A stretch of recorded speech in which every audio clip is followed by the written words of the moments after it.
ina tu makada ata ka ripo Allah taala iya ata matappa umma ka pura Nabi Muhammad nakada aiu makada kalinga isa da pamulana anak lolo dari situ sebenarnya, tapi saya tidak bahas itu, tidak usah pusing ke situ. Itu ilmu khusus itu.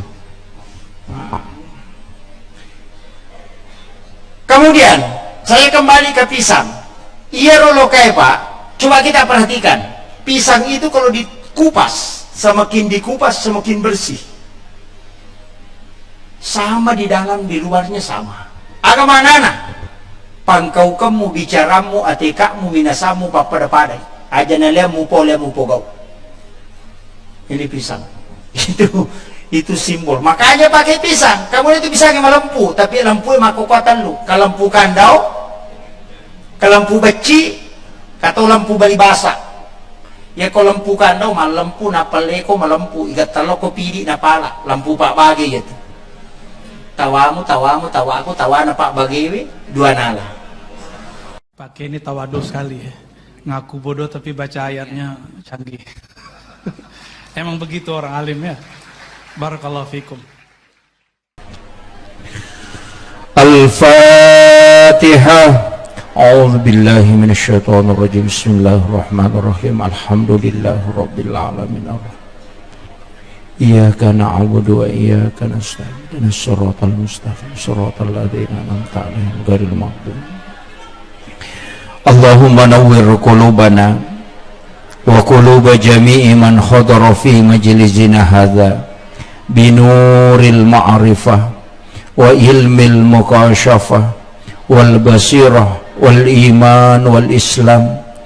Ya Fattahu ya Alim, iftah qulubana wa qulubahum futuhal arifin. Rabbana iftah bainana wa baina qaumina bil haqqi wa anta khairul fatihin. Amin amin ya rabbal alamin. Hadratul muhtaramin wal muhtaramat, ikhwanu fillah, alhamdulillah rabbil alamin, wa bihi nasta'inu ala umurid dunya waddin. Ashhadu an la ilaha illallah wahdahu la syarikalah wa ashhadu anna Muhammadan abduhu wa rasuluh. Allahumma salli ala sayyidina Muhammadin tibbil qulubi wa dawaiha wa afiyatil abdani wa shifaiha wa nuril absari wa diyaiha wa ala alihi wa sahbihi wa sallim. Yang saya hormati dan saya muliakan Al-Mukarram selaku Rois Syuriah PCNU Kabupaten Kolaka, sekaligus selaku Sahibul Bait. Alhamdulillah, semoga Allah Subhanahu wa taala memberikan keberkahan kepada beliau, dipanjangkan umurnya dan diberikan kesehatan sehingga tetap istiqamah untuk menuangkan ilmu-ilmu dan perjuangannya dalam membina dan mendidik anak-anak kita di yayasan ini. Yang saya hormati dan saya muliakan Bapak Kapolsek serta seluruh pejabat dari kepolisian, para tokoh masyarakat, tokoh agama, para alim ulama, dan juga kepada seluruh pembina dan pengurus yayasan. Alhamdulillah, anak-anak kita yang hadir pada malam hari ini, inilah generasi-generasi pelanjut kita insyaallah. 20-30 tahun ke depan dia akan menggantikan posisi kita.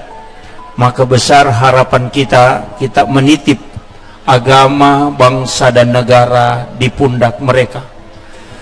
Maka saya bersyukur pada malam hari ini kembali bisa bersilaturahmi dengan ibu-ibu majelis taklim yang sungguh sangat luar biasa. Pada malam hari ini kita bisa bertemu di satu acara, yakni peringatan Maulid Nabi besar Muhammad sallallahu alaihi wasallam.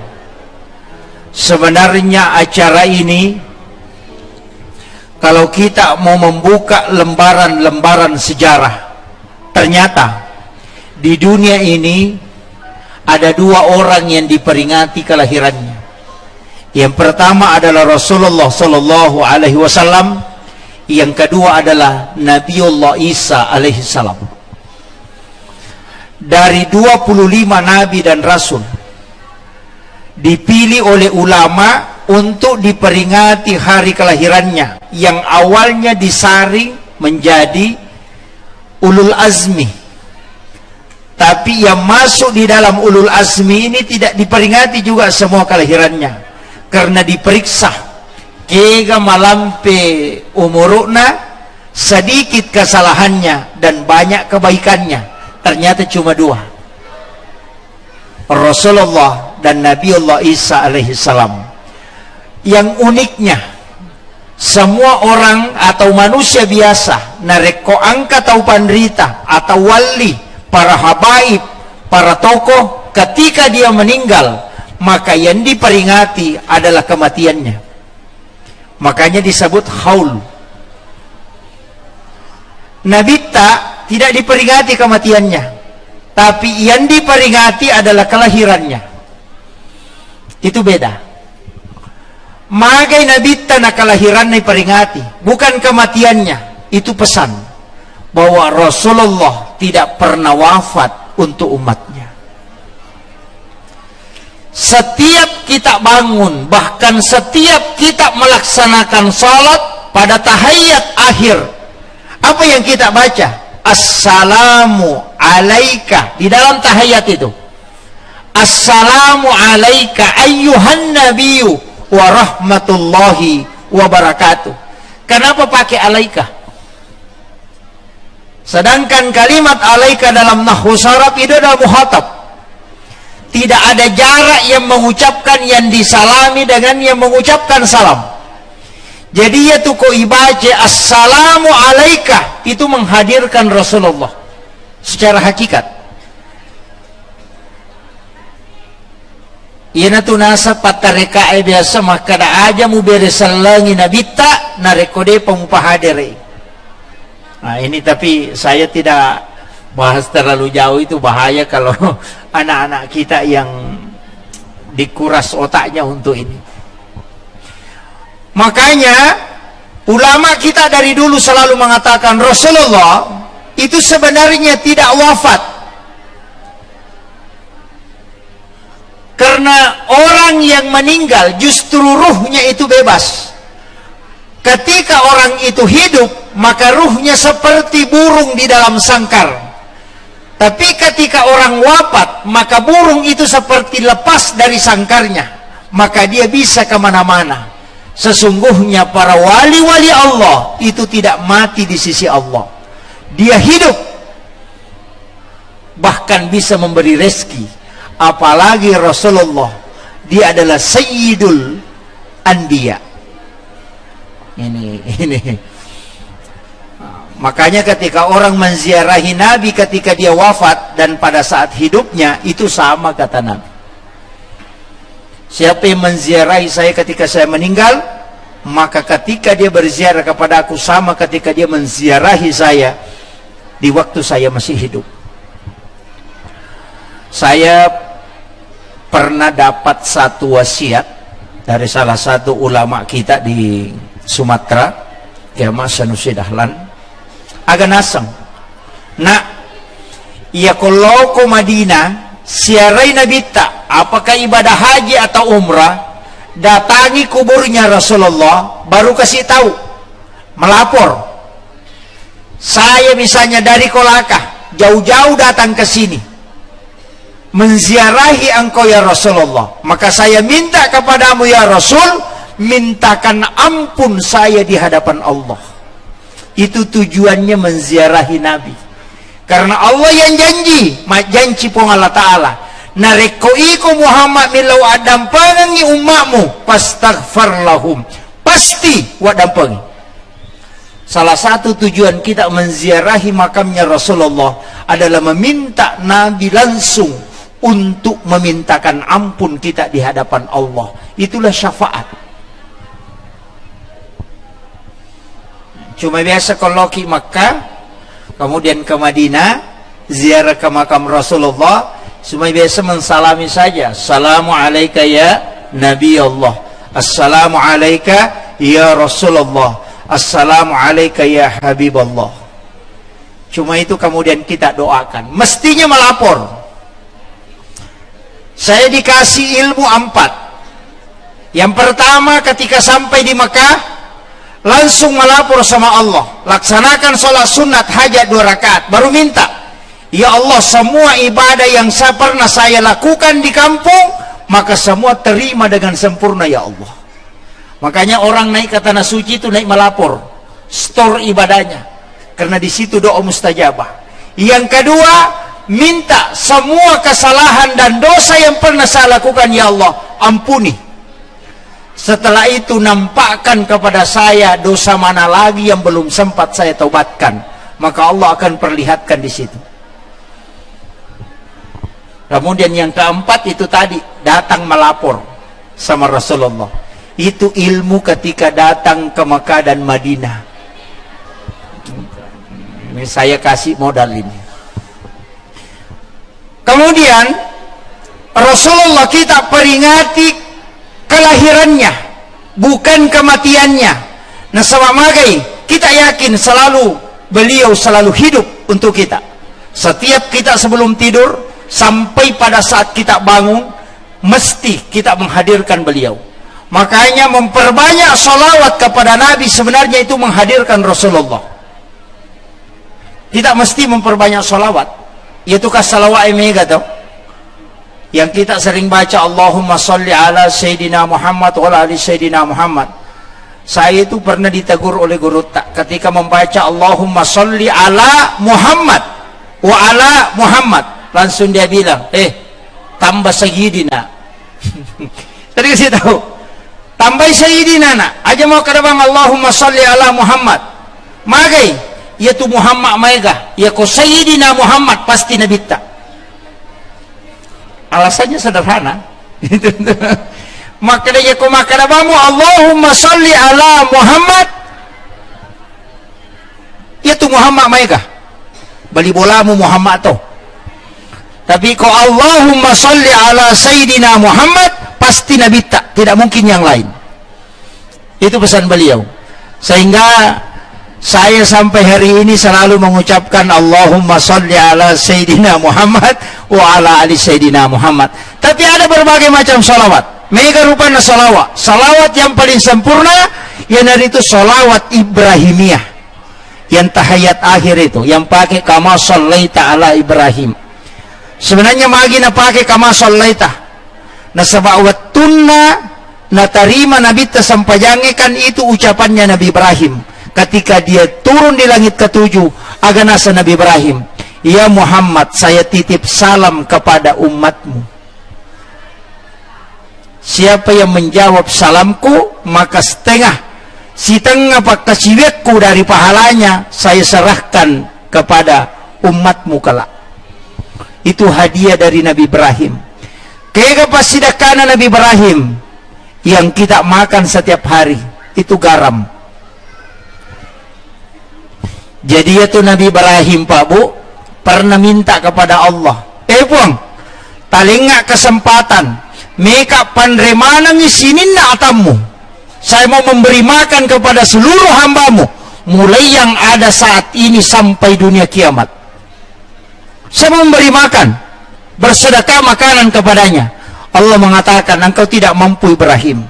Tapi Nabi Ibrahim memohon pertolongan kepada Allah, ya Allah, berikan aku kesempatan untuk memberi sedekah kepada seluruh hambamu. Maka diperintahkan malaikat masuk ke dalam surga, mengambil segenggam kapur, kemudian diserahkan ke Nabi Ibrahim, baru disuruh menaburkan ke laut. Itulah yang menjadi garam. Sehingga tidak ada orang yang tidak makan garam. Makanya dalam kitab Ihya Ulumuddin, kalau kita buka kitabnya Imamul Ghazali, di situ ada fadilah yang terkandung di dalam garam. Siapa yang makan garam sebelum makan dan makan garam sedikit sesudah makan, maka pasti otaknya cerdas. Itu resepnya. Makanya sunnah. Jadi saya wasiatkan anak-anakku yang masih pendidikan di sini, masih mondok, biasakan sebelum makan, makan garam. Jadi sudah cuci tangan, celupkan jari telunjuk ke garam halus, kemudian baca salawat dan bismillah, kemudian makan. Sudah makan nanti, celupkan lagi tangan, kemudian makan sedikit. Gunanya untuk kecerdasan. Yang kedua, tidak ada orang keracunan makanan yang makan garam sebelum makan. Karena itu yodium asli. Yang ketiga, ini yang pokok bagi laki-laki. Tidak ada laki-laki yang lemah syahwat yang makan garam sebelum makan. Itu kuncinya. Yang terlambat mohon maaf. Ini agak kecil ya. Ya. Jadi, ya, alhamdulillah. Jadi itu kuncinya. Makanya garam itu obat, Pak. Gurutta Kiai Jabdullah Pak Baja itu kali sidendring juga, karena dia orang sidrap. Itu Kiai Jabdullah Pak Baja itu setiap mau tidur pasti makan garam sedikit dan tidak pernah sakit. Itu rahasianya ulama kita dulu. Makanya Rasulullah sunnahkan kita makan garam. Cuma biasanya mengamalkan jamaah tablik. Kalau kita jarang. Kayaknya ibu-ibu kalau siapkan makanan, hidangkan makanan di rumah, siapkan garam halus. Yang paling bagus itu garam Mekah yang warna kuning-kuning itu. Itu yang paling bagus. Makanya kau ke keluarga tak lau umrah, jangan pesan air sam-sam saja, tapi pesan juga garam Mekah. Itu obat, Bu. Hanya kalau ada laki-laki lemah syahwat, suruh makan garam. Kalau masih tidak bisa, suruh mandi junub sesuai mandi junub yang diajarkan Rasulullah kepada laki-laki. Tidak berwudu sempurna, hanya mengusap telinga sampai kepala sampai telinga, tapi dia tidak mencuci kaki. Namun pada saat mandi tidak boleh mengangkat kakinya dari lantai. Nanti selesai mandi baru dia mencuci kaki. Tidak ada laki-laki yang lemah syahwat yang mengamalkan itu, kata Sayyidina Ali karamallahu wajhah. Yang berwudu sempurna itu mandi junubnya wanita. Yang tidak sempurna itu untuk laki-laki. Makanya di situ dibedakan sebenarnya. Cuma biasanya ulama kita mengatakan sembarang kamu pakai yang mana. Tapi ternyata ada ulama yang menemukan, termasuk Sayyidina Ali, mengatakan kalau tidak mau lemah syahwat lakukan ini. Kalau masih tidak mampu lakukan itu, mandi di laut. Setiap subuh Jumat berendam di laut minimal 1,5 jam. Baharuddin Lopa almarhum sesibuk apapun pasti mandi di laut kalau subuh Jumat, karena air laut itu bisa menyembuhkan 40 penyakit. Nah, itu air garam. Sebenarnya sunnah-sunnah Nabi itu luar biasa, Pak Bu. Cuma kadang kita tidak memanfaatkan. Termasuk minum. Saya kemarin dapat di kitab hikmah. Minum itu dengan ala Rasulullah, buka kemudian minum bismillahirrahmanirrahim, minum teguk baru baca alhamdulillah, bismillah lagi baru teguk lagi, baru baca alhamdulillah, baru bismillah, baru teguk lagi, baru baca alhamdulillah. Insya Allah selama air itu masih ada di dalam perutmu, engkau tidak akan melakukan dosa besar. Itu hikmahnya, Pak. Cuma kadang kalau kita minum satu kali angkat habis. Nah, ini ya, apalagi kalau haus. Bahkan biasa Kak Runtuk tahu minum, Pak, itu tidak begini. Cuma dia tuang saja, mulutnya yang goyang-goyang. Saya bilang pintar juga minum ini. Ya. Kemudian magina Nabi tak iperingati maulidnya, Bapak Ibu sekalian. Padahal masabu pemimpin jadi lahir sebelum Nabi. Ribuan pemimpin lahir setelah Rasulullah. Tapi kenapa Nabi yang diperingati kelahirannya? Padahal ribuan pemimpin. Ternyata Rasulullah lahir di zaman di mana kehidupan masyarakat sangat hancur akhlaknya. Liwat jana ampena arae wattunna jaji nabita. Situasi pada waktu itu luar biasa. Taumi nato makada tahu, tapi sipakna setan. Coba bayangkan Khalifah Umar berjudi di depan Ka'bah. Caranya berjudi bukan main kartu, tapi judinya itu menunggu perempuan hamil. Ya kung kamakundray lalu matampo, kemudian namotori. Napodangi resiban na makadaya rumakundray matampo, arone na tampo atau makundray. Ya kung makadaya sibana ya arone, makadaya Umar makundray. Dena tajang ni 9 bulan, nasa law mutik kang ni sasewatana ni Rita anakna. Itu yang dilakukan. Unrojana ampena. Tapi di saat itu lahir seorang bayi, itu Rasulullah, di tengah-tengah masyarakat yang akhlaknya tidak bagus, tapi dia tidak terpengaruh. Padahal masih di dalam kandungan, bapaknya sudah meninggal. 6 tahun setelah dia lahir, ibunya meninggal. 8 tahun kemudian neneknya meninggal. Ia koogi maka dia tahu majasi si nanya. Kalau orang Bugis nasang, anak macilaka ya. Kenapa? Dia pernah janji na mati ang buo na. Anak tahu na mati do na. Letik lang ko nini na, mati ito pa nini na. Iya ko ini, maka datang majaha sisi na ya. Tapi Nabi sebenarnya berarti pendidikan Rasulullah, dia tidak terlalu mengambil dari orang tuanya, karena tidak mungkin, mustahil. Tapi kan oleh pamulanna. Dalam hadis, adibu auladakum qablaan wiladatikum, pakai ada memangi anakmu dulu temu jajianna. Ini ilmu dalam, Pak. Ternyata bapaknya Rasulullah, Abdullah, itu adalah orang yang sangat jujur, orang Arab yang sangat jujur. Ibunya Rasulullah adalah perempuan yang sangat tinggi sifat malunya. Si runtuk makundrai matandre siri, si bawa arwane malempu, kemudian melahirkan anak, pasti baik.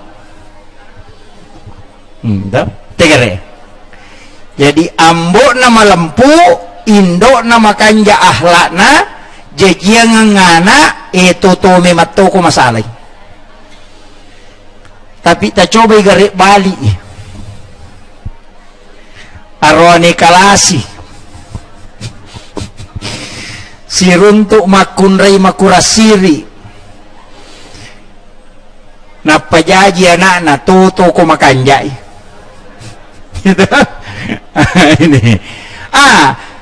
Di dalam peringatan Maulid ada satu simbol yang menjadi tradisi masyarakat Bugis, telur. Saya akan bahas ini. Maginang katalo. Kenapa telur? Mana tanya bandike? Apa bukan semangka? Atau apalah? Atau jeruklah? Kenapa telur? Di mana-mana kita ambil telur. Saya mau tanya, kalau telur bebek dibawa ke ayam, ayam yang ngerami, ya kung katelo iti, lay bawa lo ko manue, na manue merangi, na takko mababo, mancaji iti, iyero iti matu mababo, manue gana curi atau lokiti manue. Itu pesan ulama. Nareko angka anakmu, indo ambo na masalah, dia nama kanja sampajanna, dia nama kanja pendidikan agamana, palette anakmu loko kiyaye, na kiyaye merangi. Itulah maknanya, masukkan anakmu ke pondok-pondok pesantren, biarkan dia mengambil adab dan akhlaknya kiai, supaya nanti dia akan mengikuti kiainya. Iya tu ampai telo. Yang kedua, magi na telo, iya tu telo edegaga makanja libunna, gimpe manang. Manusia juga begitu, tidak ada yang sempurna, pasti ada kekurangannya. Angka tahu raji mas sempajang, tapi makutu mas sumbang. Angka tahu raji mas sidakah, tapi nega tahu ni masih salah. Angka tahu makanja bate nama bicara, raji mas sempajang, raji mas sidakah, tapi maga, maka sarak loko keluargana. Kadang-kadang dia itu gak tahu sempurna, gimpe manang.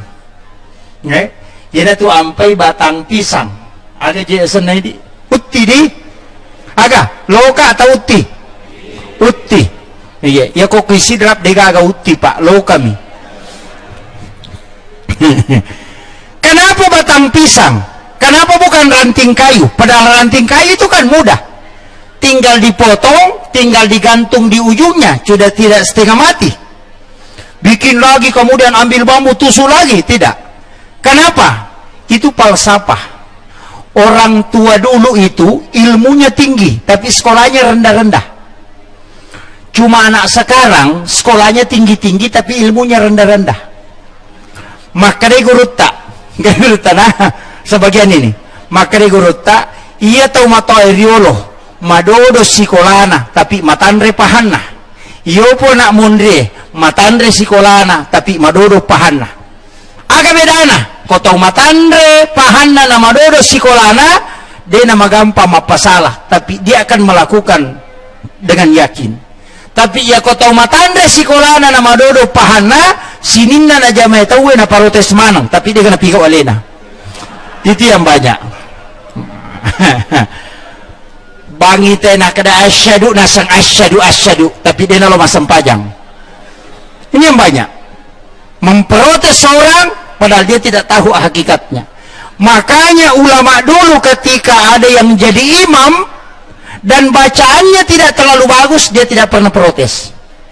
Maka dani maku mematiru lillah na makaddoh. Maka dani wairil ma'dubi alaihin waladalling. Iya kau ini pasti salah. Tapi maka dia gurutta, dia na salah ya rona. Dek tomia na 7. Apa bedanya? Kunisang itu jue na jamai salain itu berarti salah. Tapi ya kumakko mematomi ronisang berarti itu tidak salah. Cuma dek tomia na 7. Dan itu dimaafkan karena dia tidak tahu, kecuali kita yang melakukannya jadi masalah. Makanya kayak Halil Bangkalan pernah ditegur itu sebenarnya secara langsung ilmu hikmah. Bagaimana? Dia datang ceramah manasik haji di satu kampung, kemudian dia singgah sholat karena dia pagaga masigi okoro, dia naik sholat di salah satu rumah warga dan pemilik rumah itu disuruh jadi imam. Setelah selesai jadi imam, dia doa. Baru doanya itu baca salawat. Allahumma sholli ala Sayyidina Muhammadun wa ala ali Sayyidina Muhammadun. Ini benar atau salah? Allahumma sholli ala Muhammadun. Mestinya Muhammadun, tapi dia baca Muhammadun. Langsung kayak Halil tegur. Mohon maaf Pak, salawatnya itu tidak benar. Tidak pakai Muhammadun, tapi pakai Muhammadin. Allahumma sholli ala Muhammadin. Dia bilang, waduh, man rasa nak tu nak. Nah semagai nasang 30 ni arwah tahun tu dia membaca Allahumma sholli ala Sayyidina Muhammadun. Iya jemaah kan ini nak. Maka dia gurut tadi kagunaan itu. Itu belum jadi wali. Tidak ada manfaatnya itu. Harus diganti yang benar. Kemudian dia tinggal baca itu Allahumma sholli. Terulang-ulang. Dasar nasabah maka doni lillana merajin apa 7. Guruta sudah tinggalkan rumahnya, naik perahu sampan kecil untuk menuju kembali ke kampungnya. Orang tua ini selalu ulang-ulang dan tidak bisa benar. Dia minta kertas kepada istrinya, kemudian minta pulpen. Baru dia sadar bahwa Pak Kiai sudah tinggalkan rumahnya. Langsung dia mengatakan, kemana Pak Kiai? Dia bilang, itu sudah berangkat. Dia orang tua ini jalan kaki di atas air. Malalanguk kiai na wae de na labu. Macuri guru telelung yo kuku sampangi. Nagore Pak Kiai singa kido Pak Kiai, lepagi Pak Kiai. Loki me Pak Kiai. Kemudian guru ta singa na porangi palupi, palepagi jolo. Ya rona tau matoi wonru we malalanguk kiai na wae de na labu. Aga na porangi. Hena okira nga iya rona salawae cucu nasabak dia paule patujui. Maka dia guru teke Halil melo moka mokira ko tapi maseleki. Pak guru toka aga membaca na dia mulabu. Porangi Pak guru ka apa ya malopi ka iko malala mo kese no we iko cara dia mulabu. Pak guru kak bacaan apa kalau ukirang? Maka dia tahu iya mina ubaca Allahumma sholli ala Muhammadun wa ala Muhammadun akatalun apa kak lupa no. Maka dia guru tay aja na musola ini rewat no jangan tuh pakai. Ini artinya apa? Kesalahan lapas ketika hamba tidak mengetahui itu diampuni oleh Allah. Dari situ kaidah tidak ada dosa bagi yang tidak tahu. Ini penting. Jadi kadangkala kita itu bagus sekali bacaannya dalam salat Allahu Akbar. Nah, sekalinya lewat penjual bakso ting ting ting ting. Nah semasir. Ini kan jadi masalah. Ini hanya sholawat ini penting Pak. Saya punya satu ijazah sholawat dari salah seorang habaib dan ini sebenarnya bersanad dari guru tak. Saya ingin kasih tahu baca 11 kali di waktu asar dan 11 kali di waktu subuh. Apa itu? Allahumma sholli ala Sayyidina Muhammad wa ala ali Sayyidina Muhammad karimil abai wal ummahat. Saya ulang. Allahumma sholli ala Sayyidina Muhammad wa ala ali Sayyidina Muhammad karimil abai wal ummahat. Sudah hafal Bu? Hah? Kalau belum hafal saya ulang lagi. Allahumma sholli ala Sayyidina Muhammad wa ala ali Sayyidina Muhammad. Hafal sampai di situ? Hafal, tinggal ditambah karimil abai wal ummahat. Siapa yang mengamalkan 10 kali, 11 kali sesudah sholat subuh dan 11 kali sesudah sholat maghrib, maka insya Allah tidak akan habis uang di tangannya. Denang karena salah duit itu tahu ya Pak. Suatu barakah. Itu untuk kemudahan rezeki. Patimpa dalek itu. Tidak terlalu berat pekerjaan kita. Dia nanti merajila ada majama. Insyaallah malomo dan lebih boleh. Itu. Tak apa nih? Hah? Depa, okat terekam gitu, tidak apa-apa. Nanti kita lihat rekamannya. Cuma kadang itu kalau rekaman biasa lepas-lepas. Hanya kau hadir rekimako kada ini. Ngerabannya ro karimil abai wal ummahat. Nah, itu. Jadi, tapi kalau untuk imam dan pegawai sara bukan itu yang dipakai. Katu doa na pakai pui masih bapu kate. Orang yang hanya mengurus masjid atau pembina pondok yang bukan PNS, amalkan itu. Iya. Ya nang kamu tahu me masjid koko tu kampung insyaallah nang kena bawangi. Ya. Tapi dia Pak Guru yang terbuka ya. Hanya orang-orang tertentu karena yang imam itu tidak banyak. Ya kona lemanang iya dia nang urusu agama bahaya. Itu kata tu Pak dongan na ulaku tu tidak usah dipakai itu. Tadi bataloka kenapa pisang? Karena pisang itu Pak lurus. Angka galoka majeko. Hah? Ada pisang bengkok. Batang pisang bengkok tidak ada tau? Iya na tunang kepala sapaugi. Tato bata ko na sabak lempu. Mubasikali na sabak gatang. Akawali ko na sabak adatungang. Musanre ri indo ambo tama pasilengang. Alay sipa na wae. Nalay mariawe. Na mega kigunan na lopadan dari pancaji. Itu falsafah. Tato bata ko na sabak lempu. Ite batanguti. Tidak ada yang bengkok. Kalau bebannya berat, lebih baik dia patah daripada bengkok. Nah pasang ilaku pemimpin aja lalu mu majeko. Lurus, jujur. Orang Bugis kalau mau merantau selalu dikasih amanah. Enak, ya komeko lo sumpah, ia mu pakai.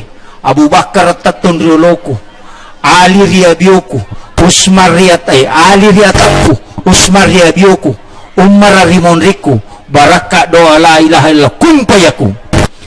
Banyak orang pakai ini sebagai baca-baca. Padahal orang tua ulama kita dulu mengatakan, angka pakaiannya, denah kadang ka baca-baca. Ini yang banyak orang keliru Pak. Magi nak kada Abu Bakar tetong rioloku. Jadikan patokan utama adalah kejujuran. Karena Abu Bakar As-Siddiq. Magina Ali sebelah kanannya, karena Sayyidina Ali itu adalah agamanya kuat, maka agama mesti di tangan kananmu. Kenapa Utsman di sebelah kiri? Karena rezeki itu ada di sebelah kiri. Dahulukan agama, rezeki akan ikut. Kenapa Umar di belakang? Jadikan keberanian sebagai sandaran. Yana tu nak kadang ka pakaiannya, dia nak kadang ka baca-baca. Yo puidi ibaca ko tumek jokka. Abu Bakar tatun duluku. Ali tatur ya toku, Utsman tatulung, Umar tatulung, bakal aku buku, mana pasaingan, pecingan cukup bola dan apa joka. Bukan seperti itu. Ini karena tidak paham. Ini, iya, itu bukan baca-baca. Makanya orang Bugis itu kalau merantau Pak tiga, ujung lidah, ujung pedang, ujung kelamin, dan dia bisa menguasai seluruh Indonesia, bisa berada di mana-mana karena ini. Ujung lidah karena kehebatannya bicara. Ujung pedang nasabak beta ya kode na maca batasi sang. Kalau dia tidak berani dia itu na maca, maka dia pakai ujung kelamin, dia akan menikahi bangsawan di situ sehingga dia menjadi tetua atau tokoh adat di situ. Itulah falsafah perantaunya orang Bugis. Makanya simbolnya Makassar itu badik, itu simbol ujung.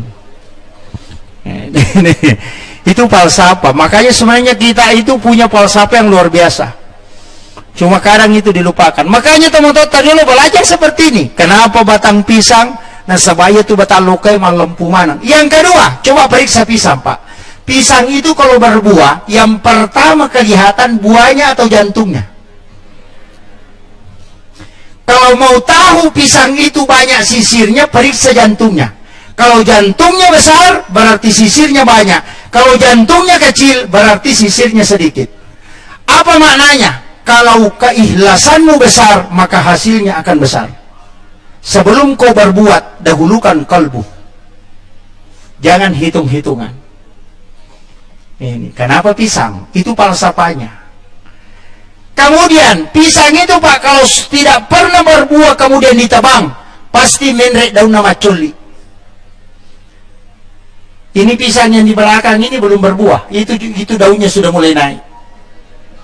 Belum berbuah kemudian ditebang, tapi kalau sudah berbuah tidak akan naik. Apa maknanya? Pisang tidak mau mati kecuali dia mendatangkan hasil untuk seseorang. Khairun nasi anfa'uhum linnas. Itu falsafah. Nah, ini sudah dipesan anggota dewan, jangan tinggalkan kursimu sebelum ada tanda tangan untuk bantuan ke agama. Karena kau akan dimintai pertanggungjawaban. Jangan bilang, wah nanti pensiun bos baru aktif di masjid. Waduh, bagaimana kalau pensiun, kau gaji pensiun baru mau kau sedekahkan 5.000 ji. Kalau sementara menjabat, gunakan tanda tanganmu untuk bantuan ke pondok pesantren. Itu amal jariah. Kita kira orang yang belajar di pondok, orang yang mengajar di pondok itu besar pahalanya. Itu tidak. Masih lebih besar pahalanya orang yang bersedekah untuk bangunan pondok. Karena tidak ada yang ditempati anak-anak belajar, dan tidak ada ditempati guru mengajar kalau tidak ada wadah yang ditempati untuk itu. Maka pahala murid belajar, pahala guru mengajar, dan pahala pengurus itu dikumpul baru dikasih kepada orang yang membangun di pondok itu. Orang yang mewakafkan hartanya untuk pembangunan pondok, orang yang mewakafkan hartanya, tanahnya untuk pembangunan pondok, itulah yang mendapatkan pahala berlipat ganda dibanding dengan pembina, guru-guru, dan para santri yang ada di situ. Tersakamai cek de apalannya tu mas sumbangnya ku masigi, mas sumbangnya ku pesantrennya. Kong ke pesantren bangun Pak, biar bantuan pemerintah, belikan semen, saya kasih bantuan juga, supaya semennya melekat. Ada masjid dibangun, kasih bantuan semen supaya melekat. Kenapa? Man bana masjidan fid dunya banallahu lahu baitan fil jannah. Nigi bangun masjid okolino, lay bangun ang istana ko sulmonri na po Allah Ta'ala. Ingat, orang yang bangun masjid Pak, pasti ada rumahnya di surga. Kemarin saya ditanya, Pak Ustaz, ada orang di sini rajin bersedekah tapi tidak pernah sholat. Saya bilang, kalau rajin bersedekah tidak sholat, tetap ada hotelnya di dalam surga, cuma dia tidak masuk. Iya, Karena Nabi cuma mengatakan dibangunkan istana di dalam surga, bukan masuk ke dalam surga. Kalau kau tidak punya kuncinya, mohon maaf, tidak bisa masuk. Itu rumahmu sana tapi tidak bisa masuk. Itu. Makanya saya mengatakan yang paling bagus juga selain membangun masjid, memelihara anak yatim. Apalagi sekolahkan. Di sini ada anak kita menghafal, Bu, yang tidak ada keturunannya, saya wasiatkan kalau tidak ada anak-anaknya, belum punya keturunan, cari anak kurang mampu yang menghafal di pondok ini.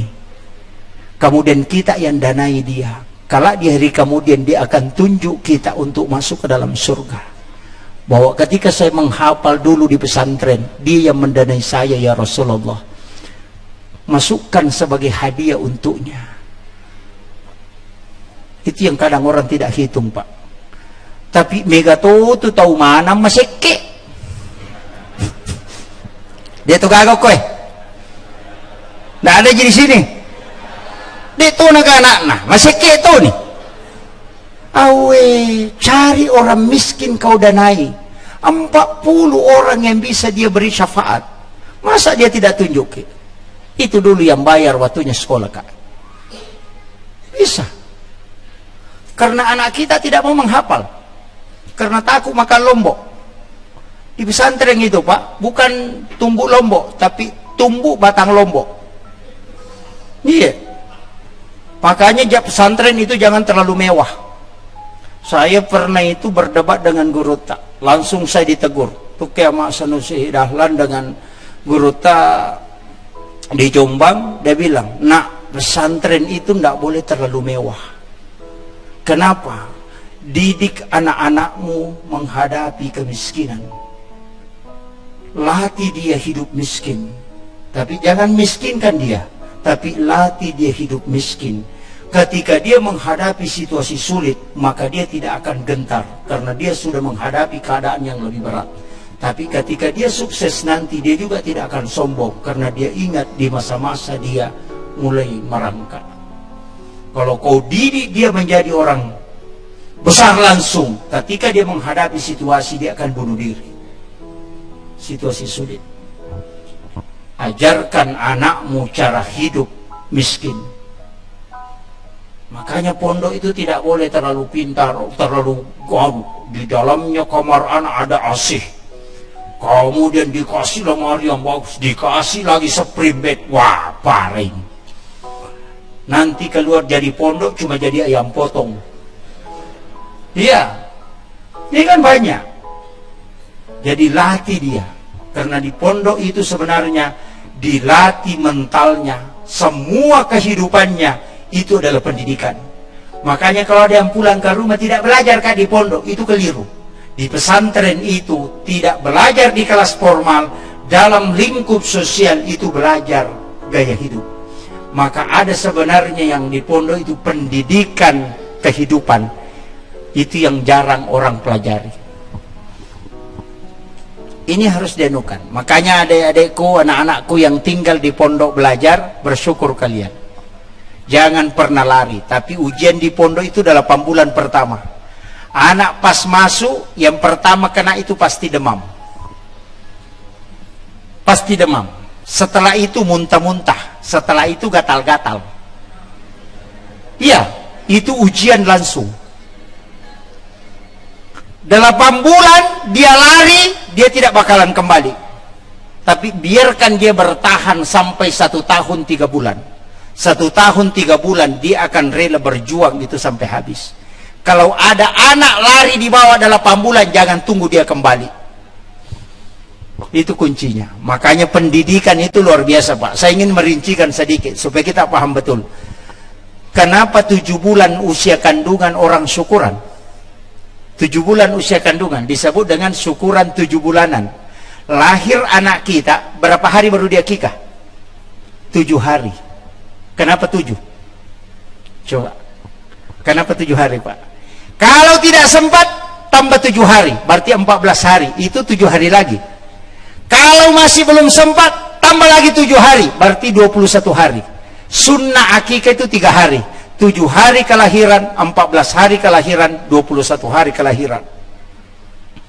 Kalau tidak sempat di situ, cari waktu di mana kau sempat. Kemudian lanjut, 7 tahun anak, 7 tahun usianya, suruh dia sholat. Kenapa 7 lagi? Kenapa bukan 5? Coba. Ini hitung-hitungan 7. Nanti kita akan ketemu bilangan ini. Langit itu 7 lapis. Tanah itu 7 susun. Tawaf itu 7 putaran. Sa'i itu 7 putaran. Sujud itu 7 anggota tubuh. 2 tapak tangan, 1 kepala, 2 lutut, 2 kaki. Sholat itu 17 rakaat. Di dalamnya ada angka 7. Ini kalau kita mau kaji, tapi saya tidak lari ke situ ya. Nanti terungkap. Ada nanti rahasia di situ yang bahaya kalau terungkap. Ternyata angka 7 itu luar biasa. Makanya angka-angka 7 ini coba pelajari baik-baik. 7 hari kelahiran akikah, 7 tahun umurnya anakmu, suruh dia sholat. Kemudian kalau 10 tahun tidak sholat, maka pukul dia. Kenapa? Anak yang tidak sholat sampai 14 tahun, pasti dia susah sekali sholat sampai 32 tahun. Kunci mengajar anak sholat itu cuma sampai 14. Kalau lewat 14 dia sudah rajin, sudah istiqomah di sini, tidak akan berubah. Tidak usah perhatikan sholatnya, karena dia akan sholat sendiri. Tapi kapan di sini bolong-bolong dibawa sampai 14, ingat, anakmu kau akan selalu perintah sholat setiap tahun. Kau harus ingatkan terus. Maka pendidikan anak 14 tahun ke bawah, hukum itu maka sholat. Ini, coba hitung. 7 tahun umurnya masuk SD, 7 tahun kemudian masuk SMP, 7 tahun kemudian masuk perguruan tinggi. Hitung itu. Makanya 7 tahun, 14 tahun itu sudah dewasa, berubah kehidupannya. 21 tahun kalau laki-laki suruh menikah, 21 suruh menikah. Kalau dia tidak menikah sampai 28, maka 28 ke atas dia malas menikah. Pasti itu. Dia mau membujang itu sampai 42 tahun. Karena lewat masa puber. Ini nih yang hitungannya Rasulullah. Kemudian, ya kau dena bot tingok 20 si dilatu 20 rua, nanti 29 sampai 35 dia menikah, maka lihat nanti umurnya sudah 57 tahun, anaknya baru masuk SD kelas 1. Terlambat. Coba hitung itu, Pak. Rasulullah itu sudah mempetakan, maka pendidikan Rasulullah, pendidikan agama itu pendidikan 7 tahun, kelipatan 7. Nah, disinilah diungkap ilmu hikmah. Sayyid Abdul Hamid Al-Qudsi itu ada kitabnya Kansun Najah wa Suruk. Agak nasam ya, kau angkat tahu 28 tahun, lihat ekonominya. Kalau dia sukses sampai 42 tahun, berarti orang ini akan kaya ke atas. Tapi kalau ekonominya standar, di bawah 42 ke bawah, di atas 42, makotoman itu kehidupan letuk mati, tidak akan mengalami peningkatan yang drastis. Jadi itu sudah slow. Jadi ya komeki ngite itu berhasil ya wana 42. Ya na yasena na 42 aja na tak ada berhasil. Kenapa? Karena dia akan jalan normal. Jadi itulah orang yang ditakdirkan kaya, lihat di bawah umur 42. Yang ditakdirkan miskin, lihat di bawah umur 42. Yang ditakdirkan biasa-biasa, di situ juga dilihat. Maka di situ kuncinya. Coba taparesa ninggal rokoi kolaka. Itu sudah terhitung oleh ulama-ulama kita. Hukum itu. Maka anak kau nggak tahu nadapi 40 serata umuruna 53 tahun, suruh kurangi mengajar dunia, lebih banyak fokus mengajar agama. Suruh melatih batinnya supaya lebih kuat. Kemudian tambah 7 lagi, suruh kembali ke kampungnya kalau orang merantau. Aja nanon rokok kampung atau sambung silaturahmi dengan keluargamu. Sambung silaturahmi. Kalau dia tambah 7 tahun lagi berarti umurnya panjang. Kalau dia tambah 7 tahun berarti dia masih bisa tambah 7 tahun ke depan umurnya. Kalau di umur 7 tahun itu kemudian ada penyakit keras dia menimpa dia, kemudian visinya langsung drop, berarti kemungkinan besar dia tidak dapat 7 tahun berikutnya. Itu hitungan-hitungan ulama. Makanya tapares saya letak gerai. Makanya Junaid al-Baghdadi makadah nareko angka tau 40 nitong umuruna na migamupi majae na jaman na yung madicing ni malabimui kumate na kutuoy. Ini umur 77 Pak. Makanya orang tua dulu kalau dapat uang ada angka 77 terakhir langsung apa dia bilang? Indo dinainya. Dia lipat itu agak nasam. Salamang kamu piye dia na capu diku cocok nih. Karena kau simpan toh. Ini kan tapaul. Tapi Aisyah mengatakan anna Nabi SAW yuhibbu tapaul, yaitu Nabi telah pujila ada masa nusanongangi. Cuma hati-hati ki nasabak yaitu sanusanongangi mak bali boleh si mama pak duai selain reka maki. Mana tapaulnya Nabi? Saya pernah duduk di hadapan guru takkiyah Syekh Muhammad Nur, belajar kitab tentang akikah, tafaul dalam akikah. Ada 17. Saya ingin kasih tahu satu-satu. Kalau mengakikah anak, usahakan di 7 hari kelahiran. Kalau tidak bisa, ambil di 14 harinya. Kalau tidak bisa, 21 harinya. Kemudian kambing ketika anak laki-laki, cukupkan 2 ketika engkau mampu. Usahakan sama besar. Kalau kambing tidak sama besar, maka anakmu tidak mampu berlaku adil ketika dia besar. Pasti makalah asyik. Ya kumak bagi majeko, manci anggota dewan macam kuceko. Iya, tidak bisa berlaku adil. Kalau perempuan, periksa kaki depannya kambingnya. Kaki depan kambing itu dari 10 kambing paling tinggi 4 kambing yang sama besar kaki depannya. Paresai sin raja ejeriolona, ya kumaraje cidi madani cidi jangan pakai akikah untuk perempuan, karena pasti macece madu kumaraje. Coba.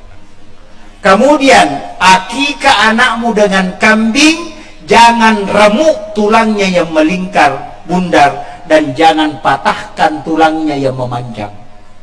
Aja tapulu ibu kunna, aja to tarappa ibu kunna malibue. Yang paling abdal, ambil isinya, kulitnya dipakai membungkus tulangnya, kemudian kita tanam supaya magai dena polo bukunna anak tanah di sulori pamasena ko Allah Ta'ala. Itu jaminan. Itu tafaul. Masak masakan akikah dengan bumbu yang manis, jangan pedis, supaya orang akan cinta kepada anak. Yo pwede itaro mapasse rotoni to di kapillu bido cilin ako masigi. Itatak bukun na bembe tapi deto ni Andre hanya dipotong-potong. 160 potongan kambing sama persis dengan potongan tulang manusia, itu tidak lebih tidak kurang. Ia kumahake kaki aja tatarima pas solo.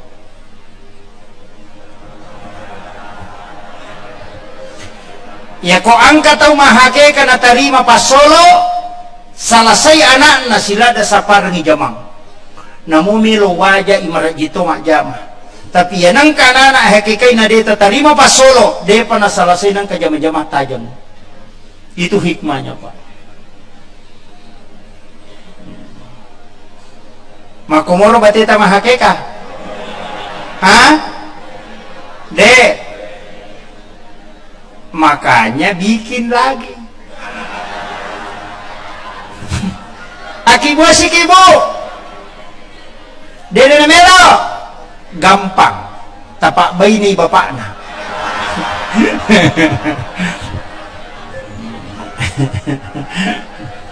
Ya, ajarkan ke anak-anak kita, ajarkan ke cucu-cucu kita. Kemudian Nabi mengatakan, cukur habis rambutnya anakmu, jangan kau sisa walau hanya selembar. Tapi kadang kita gunting sepotong, gunting sepotong, gunting sepotong. Karena kita mengatakan jelek kelihatan kalau gundul. Ternyata di Perancis sudah ditemukan rambut awal bayi itu mengandung kurang lebih 4 juta virus. Sehingga rambut bayi itu tidak pernah kering, selalu berminyak.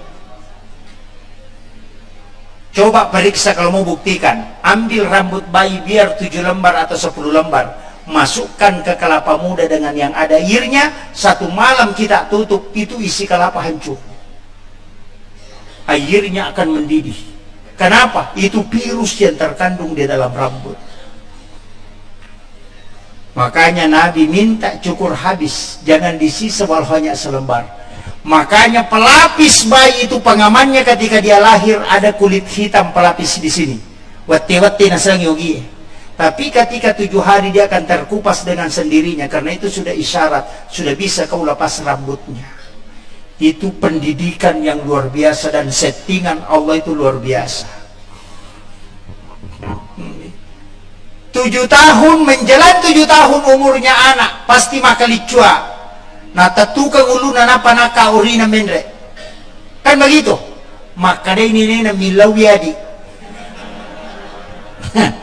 Padahal itu simron yang ada di kepala dari jendela johari, himigdala dan hipokampus. Karena darah harus masuk ke kulit otak, maka dia harus sujud supaya darah masuk.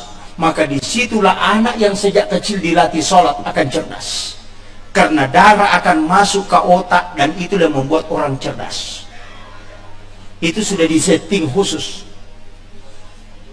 Coba. Ini yang kadang orang Pak tidak pelajari. Cuma neneknya bilang, oh mau lagi dikasih adik, itu kepalanya turun nih. Ini padahal tidak paham. Nah, ini.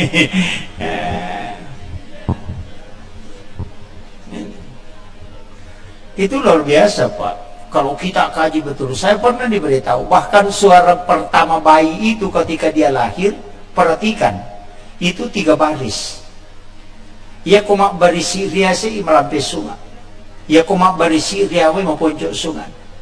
Ia komak mak dapangi berarti kalolo minamati. Itu suara pertama ketika dia suaranya keluar. Perhatikan itu, mak barisi agai. Yana tu makada ata ka ripuang Allah Ta'ala. Iya atamatapa umak kapura Nabi Muhammad. Nakada aiu. Makada angkalingi sakda pamulana anak lolo. Dari situ sebenarnya. Tapi saya tidak bahas itu. Tak usah pusing ke situ. Itu ilmu khusus itu. Kemudian saya kembali ke pisang. Iya rolo kayak Pak. Coba kita perhatikan.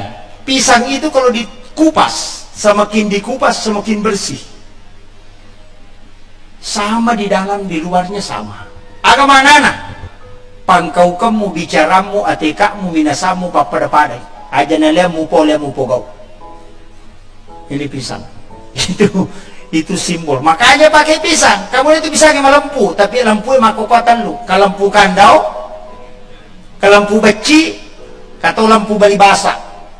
Ya kalau lempu kandau mal lempu na paleko malempu igat taloko pidi na pala lempu Pak Bagi itu.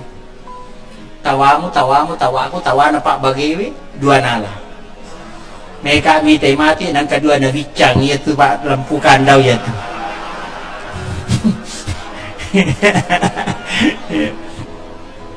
Isa-isa ke kandau to? Agak sana sabit. Iya. Ia tu sabit, ia kui sorol lagi, oloy de napala, igat talok kopi di napapala. Coba. Yang kedua lampu beci.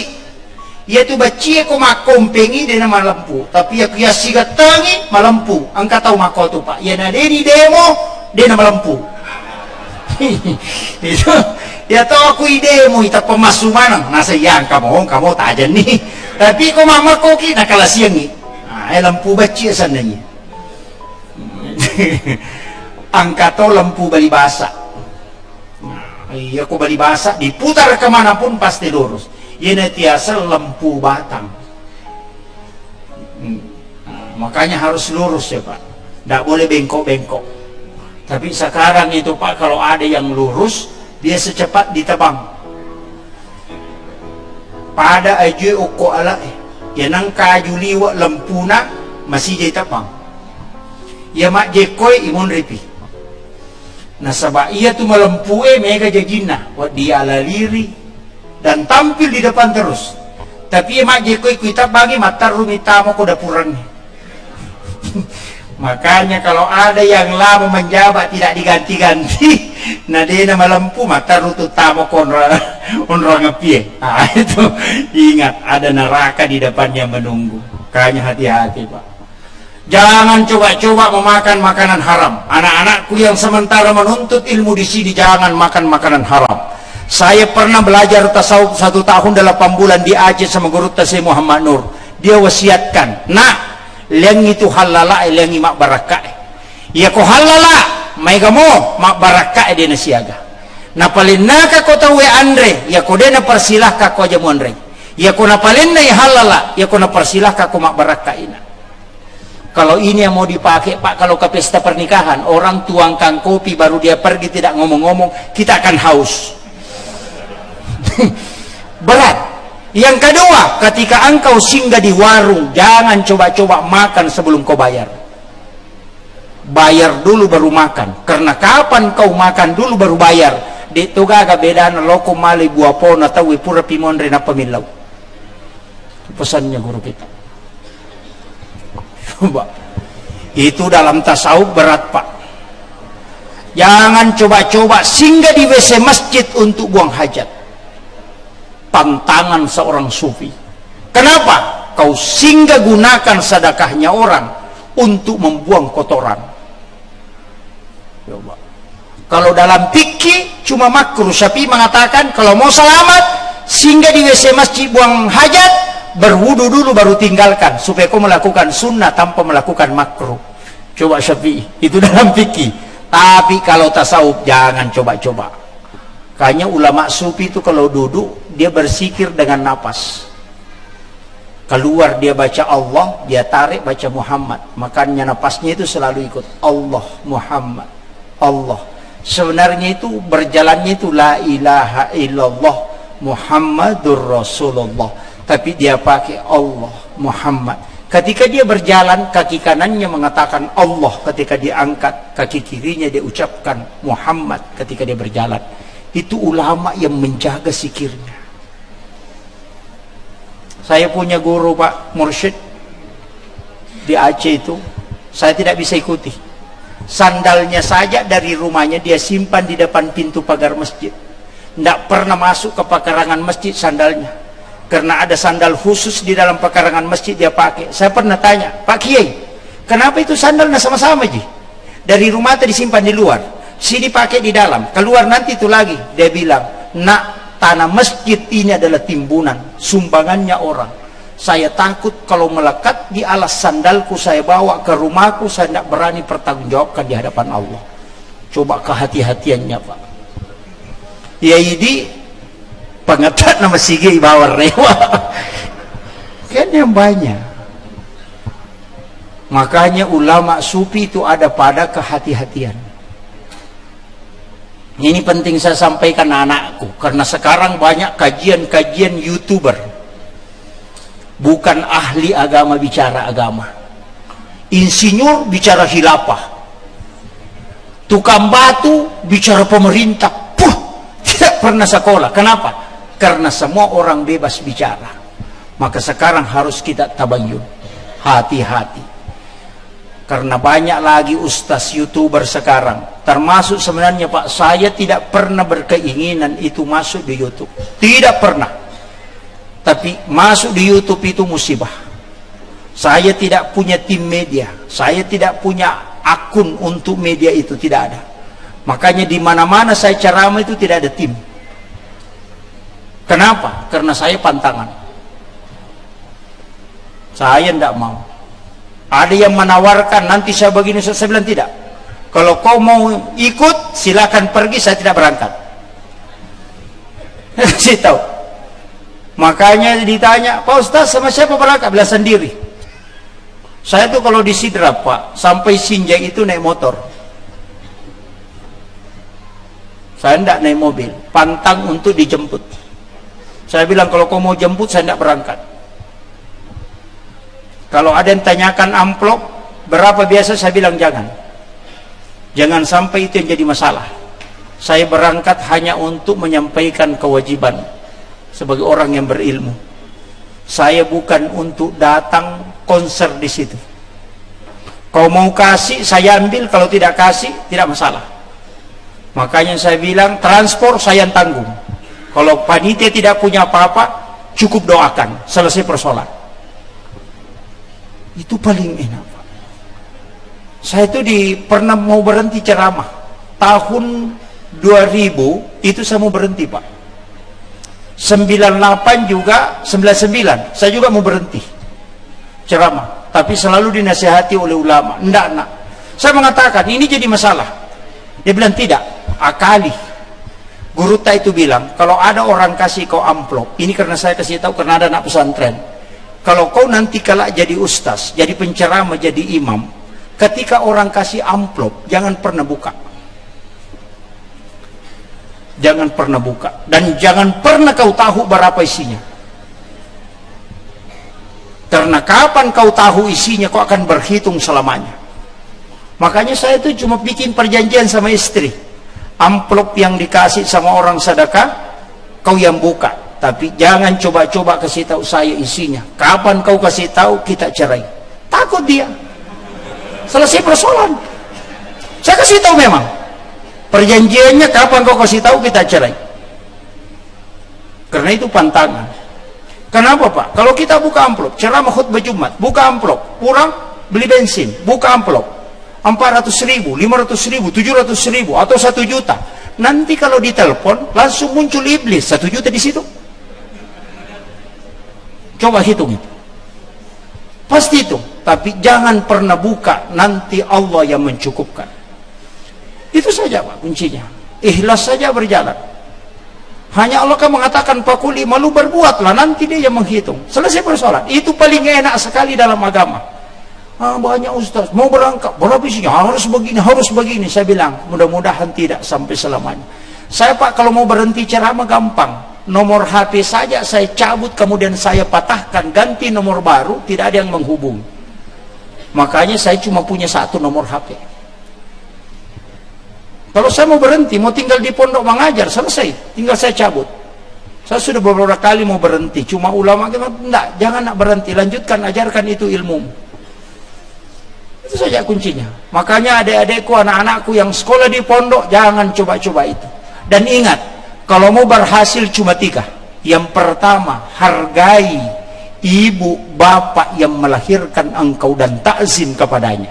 Yang kedua, hargai ibu bapak yang mengajarkan kau walaupun 1 huruf. Itu guru-gurumu. Kalau ada anak santri keluar dari pondok tidak menikah, lama dia tidak menikah, berarti ada dosanya sama gurunya. Perhatikan itu. Saya mengatakan saya siap bertaruh, kalau ada anak pesantren yang bikin jengkel gurunya atau kasih berkasus gurunya, lihat kalau dia keluar, itu terpontang-panting tidak bisa selamat. Itu sudah bukti, Pak, karena dia melanggar keberkahan hidup. Kemudian yang ketiga, hargai dan takzim kepada ibu bapak yang menyerahkan anaknya kepadamu. Itu mertua. Ia kutulle pakanjaki asi sumpungeta, takzim kepada 3 kelompok ini, maka yakin hidupmu tidak akan susah dan engkau meninggal dalam keadaan husnul khotimah. Itu jaminan itu. Guru SD singgah, salami, cium tangannya, sujud wikar namanya. Mesti lakukan itu. Saya itu tidak pintar, Pak Bu. Seandainya berkesempatan lihat rapor saya, Pak, di pondok, itu orang ketawa. Tidak ada dapat 7. Saya itu tidak bisa ngaji sampai kelas 3 sanawiyah. Cuma doanya ulama itu sehingga saya bisa berdiri begini. Doanya orang tua, saya itu tidak pernah keluar kampung kalau tidak datangi ibu. Minta restunya, kalau dia mengatakan jangan keluar, nak, saya tidak keluar. Kenapa? Karena saya mengatakan cuma ini yang menyambungkan saya dengan Allah Subhanahu wa ta'ala. Saya pernah, Pak, naik mobil trek dari Makassar ke Sidrap. Itu pembawa kolu dari Enrekan. Saya tinggal di Kalasarinya di atas. Itu sudah semester 4. Mahasiswa. Hanya pulang mencuci air kaki, telapak kaki ibu. Kemudian saya ambil, kemudian saya minum. Hanya takut kalau ada dosa. Iya, saya tidak pintar Pak. Terus terang. Jalan kaki itu lebih 10 km. Pulang ke kampung karena tengah malam. Tiba jam 3 subuh. Jalan kaki pas sampai subuh. Tiba di rumah. Hanya mengambil air cucian telapak kaki ibu, kemudian saya minta doanya. Dia mau kasih belanjangan, saya hanya minta restu tak. Saya mau ujian besok, pulang ke Makassar naik mobil trek lagi, turun di Pak Baim-Baim. Itu di Makassar. Begitu. Kenapa? Saya minta karena orang yang tidak pernah tertutup pintu langit ketika dia mengangkat tangannya hanya ibu. Guru-guru yang mengajar kita walaupun satu huruf kalau dia ridho maka ilmu itu akan barakah. Tapi walaupun banyak kau dapat, kalau gurumu tidak ridho maka ingat ilmu itu akan menjadi musibah bagimu. Inilah sehingga banyak orang yang rusak karena dia lupa namanya ilmu berkah. Anak-anakku sekalian, ini yang saya wasiatkan. Itu penting. Saya itu orang tua laki-laki sudah meninggal, tinggal ibu. Ibu pun tidak bisa jalan. Beberapa kali jatuh, makanya saya hanya minta izinnya, ta'zim kepadanya. Itu saya lakukan. Mau keluar ke Irian, saya tidak keluar kalau tidak minta izin sama dia. Karena itu yang saya miliki di dunia. Makanya anak-anakku yang masih orang tuanya masih hidup, kesempatan. Saya itu berdosa sama ibu, Pak, karena ketahuan. Saya ditahu sama guru Tasenur. Disuruh menghafal, tidak bisa menghafal. Disuruh berzikir, tidak mau tembus. Sehingga dia mengatakan, kau berdosa sama ibumu. Kau belajar di pondok hanya karena mengelabui ibumu. Betul Pak? Karena di rumah itu disuruh bolak-balik. Pergi jaga sapi, pergi ke sawah, pergi ini. Saya bilang, kalau saya masuk pondok, tinggalkan semua ini. Enak tinggal di sana. Main saja. Saya masuk ke pondok, paksa, saya harus ke pondok. Itu tujuan saya sekolah. Cuma mau bertinggalkan pekerjaan di rumah. Itu yang membuat ilmu tidak bisa masuk. Sehingga Syekh Muhammad Nur mengatakan, datangi ibumu, cuci kakinya, kau minum airnya, sujud di hadapannya, insya Allah otakmu akan dibuka oleh Allah, karena di situ baru terpancar keberkahan. Sebenarnya ini yang hilang Pak. Ini makanya ilmu itu sederhana, ilmu berkah itu Pak, nggak usah terlalu. Saya itu begitu. Biasa kalau disuruh menghafal agak berat. Iya, tapi memang otak dua Pak, ada otak basah, ada otak kering. Ini sudah 1 jam lebih. Otak basah itu untuk memahami, otak kering itu untuk menghafal. Rata-rata orang yang kuat menghafal itu lambat memahami. Rata-rata orang yang cepat memahami itu lambat menghafal, karena Allah tidak menggabungkan dua pada hambanya. Makanya jangan menganiaya anak kita yang tidak mampu menghafal, karena pasti dia cepat memahami. Tapi kalau dia cepat paham, pasti lambat menghafal. Itu kuncinya. Makanya jarang itu ustaz hebat ceramah, hebat juga jadi imam. Rata-rata cuma satu yang fokus. Kalau dia imam bagus, berarti agak susah dia ceramah. Karena memang begitu Pak, otak dia anugerahkan begitu. Nah, makanya otak-otak kering ini yang kuat menghafal, otak-otak basah ini yang kuat memahami. Makanya yang masuk politik itu rata-rata otak-otak basah. Ini otak-otak basah yang biasa masuk politik ini. Yang pintar neko-neko, pintar belok-belok. Nah itu, iya. Ada memang santri begitu Pak, pintar belok-belok, sampai biasa tidak lihat pintu masuk sekolah. Nah itu otak-otak basah itu. Nanti itu kalau selesai di pondok itu jadi camat. Itu anggota dewan. Tapi yang alim-alim di pondok itu Pak, makanya anak-anak yang di pondok nakal jangan khawatir, karena dia ada di sujud ulama. Ketika sujud pimpinannya pasti dia doakan, ini si anu nakal sekali, Allah sadarkan dia. Karena dia nakal, maka nanti ketika dia berhasil keluar, dia pasti berhasil, karena dia sudah didoakan ulamanya. Tapi yang pintar-pintar itu biasa jarang berhasil, karena dilupakan.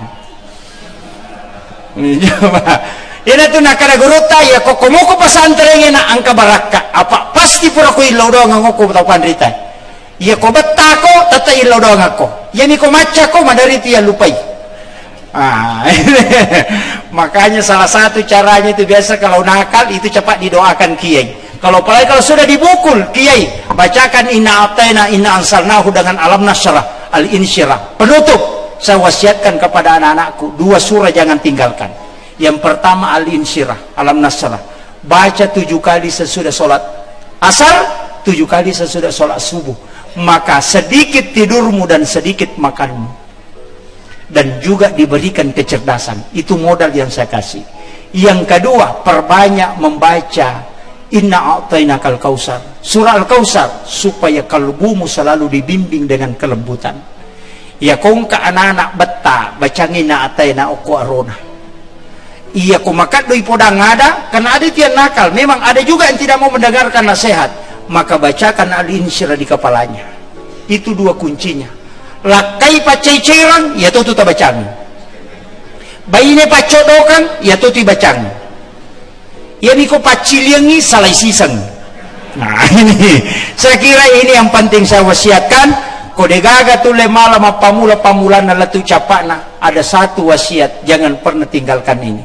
Ini yang pokok sebenarnya. Dari inti semua maulid yang ada, 1 hal yang ingin saya sampaikan. Jangan pernah tidur kecuali mengirimkan Fatihah kepada Rasulullah. Itu intinya. Orang yang kirim Fatihah ke Nabi itu sebelum tidur, itu ruhnya akan terkoneksi. Apalagi kalau kita mampu sholat witir sebelum tidur, maka tidak akan pernah mimpi dimasuki oleh syaitan. Pasti isyarat. Itulah caranya ulama tahu mimpinya kalau itu isyarat atau gangguan setan. Hanya tergantung dari witir atau tidak. Saya kira ini yang penting saya sampaikan. Akhirul kalam wallahul muwaffiq ila aqwamit thariq. Assalamualaikum warahmatullahi wabarakatuh.